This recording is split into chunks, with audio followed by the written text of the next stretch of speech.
পৃথিবীর বুকে যদি একটা ফেরাউন থাকে, লেডি ফেরাউন, সেটা তুমি হাসিনা। হ্যালো, আমি জানি তুমি হাসিনা আমাকে ফোন করছো মজা নেবার জন্য। তোমার মতো হাসিনা আমাদের চাইতেও কঠোর অবস্থা হবে। ধরা খাইছো তো, এখন তো অভিশাপ দিবা। এখন অভিশাপ না দিয়ে তোমাদের রাতের ঘুম হারাম হবে না হলে। হ্যাঁ, আমার ভালো তোমরা দেখতে পারো না, দিল্লিতে আমি ভালো আছি, এটা তোমাদের সহ্য হয় না, তাই তো অভিশাপ দিচ্ছ। দিল্লির মধ্যে তুই যতই পিছন মারা দিয়ে থাকিস না কেন, মোদি তোকে যতদিন ক্ষমতায় আছে মোদি না, ঠিক ততদিন তুইও আছিস হাসিনা। তারপর কোথায় যাবি? পৃথিবীর কোন দেশ তোকে স্থান দেবে না এই বাংলাদেশে ছাড়া। বাংলাদেশে স্থান দিলে তো বাংলাদেশেই থাকবো। বাংলাদেশ আমার দেশ, আমার মাতৃভাষার দেশ, আমার জন্মভূমি। আমাকে ওইখানে যদি যেতে হয় আমি ওইখানেই থাকবো, কোনো সমস্যা নেই। রাজনীতি না করলাম তার কি হইলো? হায় রে হাসিনা, বলদার ঘরে গলদা। গিয়ে গিয়ে মোদির সাথে কি গোবর খেয়ে মাথায় গোবর পুষছো নাকি? বাংলাদেশের মধ্যে তোমাকে 5 স্টারে রাখবে না, রাখবে 14 শিখার মধ্যে। 14 শিখের মধ্যে রাখবে, জেলখানায় জেলখানায়। এবার না মানে আর কি, ওই ওই ভাই না 14 শিখায় আমি কেন যাব? আমি দরকার হলে 2-4 হাজার কোটি টাকা সরকারকে ঘুষ দিয়ে আমি এমন একটা জায়গায় থাকবো বাংলাদেশের, কেউ বলতেও পারবে না। বাঙালি এমন জিনিস, একটা ছোট্ট প্রাণীকে ভাইরাল করতে গিয়ে সান্ডা সান্ডার কথা বলি, 2 দিন আগের কথা।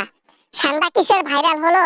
মানুষ সান্ডা খুঁজে বের করেছে, আর আপনি তো জল জ্বালান্ত একজন স্বৈরাচার হাসিনা। তোমার কি এখন রিমান্ডে হচ্ছে নাকি শাস্তি টাস্তি? হ্যাঁ, আমি তো বুঝতেছি না।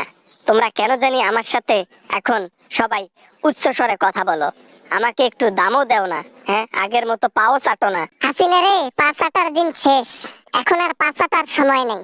এই যে জেলের মধ্যে ঢুকলাম, জানি না আর কবে বের হব। তবে আমাদের পাশে তোকে ঢুকলে আমরা শান্তি পাবো, আর সেটাই আমরা করব। তোমরা কি পাইছো? মানে আমার ক্ষতি করে তোমাদের কি লাভ? তোমরা ধরা খাইছো, তোমরাই শুধু শাস্তিটা বহন করো না, সাথে আমাকেও তোমাদের লাগবে কেন? হ্যাঁ, লাগবে কেন? আমি যে ভালো আছি তোমাদের সহ্য হয় না না? প্রচুর হিংসে হয়। দিল্লিতে আপনি মাছ মাংস খাচ্ছেন, আপনি পিছন মারা দিচ্ছেন, শরীরের চাহিদাও মিটতেছে, আবার খাবারও জুটতেছে, ঘোরাফেরাও করতেছেন, তো হিংসা হবে না? এটা স্বাভাবিক। তাই বলে আমার সাথে এইভাবে লাগালাগি করবা তোমরা? হ্যাঁ, এটা কোনো কথা? দুধ কলা দিয়ে কাল সাপ পুষেছি, আজকে তোমরাই আমাকে লাথি দিচ্ছ পেটে। জনগণ তাহলে কি করবে? আমি সামনে কাকে নিয়ে আগাবো নির্বাচনে? তুই নির্বাচন করবি? আরে বেটি, বাংলাদেশে আগে আয়। বাংলাদেশে আসলে তোর যে কি করবে জনগণ, সেটা বলার ভাষা নাই।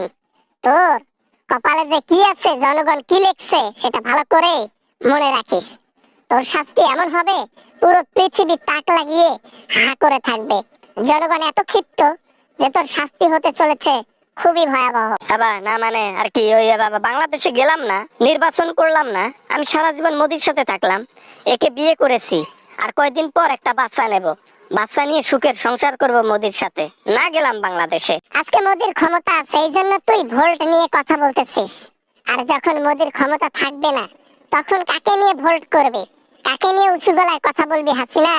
সেদিন পড়বি বিপদে, লাঠি দিয়ে বের করে দেবে সেই মোদি, যে মোদি তোকে ভালোবেসে আগলে রেখেছে বিছানায় এখন। এবার না মানে মমতাজ, আর কথা বলবো না, এটাই শেষ কথা।